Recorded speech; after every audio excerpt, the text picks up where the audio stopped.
This is Fantasy Free Economics with James Quillian. FantasyFreeEconomics.com. Organized crime owns your government. Benjamin Franklin once said, "Democracy is two wolves and a lamb voting on what to have for lunch. Liberty is a well-armed lamb contesting the vote." Democracy had never been thoroughly tried, so he can be forgiven for not seeing that there are more serious issues with the abuse of democracy than what originates with ordinary people. So, the United States is organized as a republic, and that is supposed to keep the masses from voting everything in the Treasury into their own pockets. Over the years, new sophisticated systems of exploiting weakness in democracy have evolved and are now used. Experience shows that the poor do not have the wherewithal to petition government. The poor have not actually tried to take anything from the rich. The unwashed masses actually have presented no threat to any moneyed interest in the United States. They have proven to be a constituency worth buying by providing a few benefits to them over the years. But no money has ever been voted out of anyone else's hands based on any action by the poor.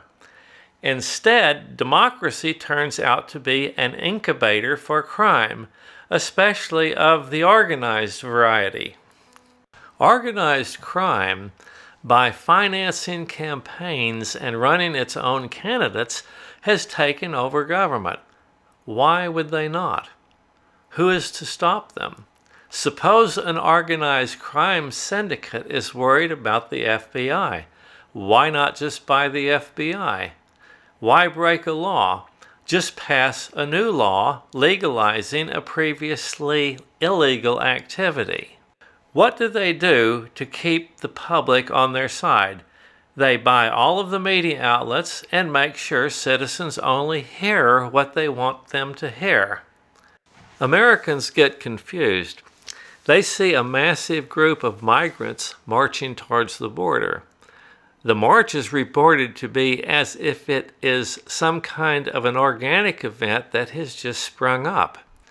The migrants are presented as if they are no different than any other people coming into the United States looking for a better life.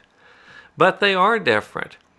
The march is orchestrated, and masses of poor people entering the country have great benefit to the elite who finance and organize these events. The Founding Fathers were right that with democracy, some potential threats would have to be addressed. They did not anticipate that organized crime would take over the country. There is talk about the shadow government. There really is no such thing. It is organized crime that dictates policy to Congress. It is organized crime that causes senators and congressmen to step down when their re-election is a sure thing. But many Americans benefit from the things organized crime does.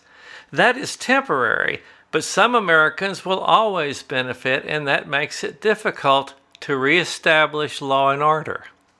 The Founding Fathers, like all historical figures, were not at all like they have always been popularly portrayed. They were motivated out of self-interest, like all living entities are.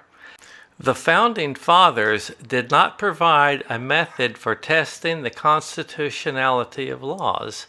They may very well have purposefully left openings for the exploitation of ordinary people.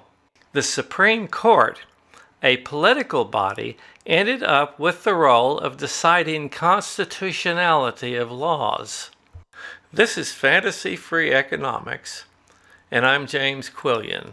Why subscribe to the Fantasy Free Economics channel?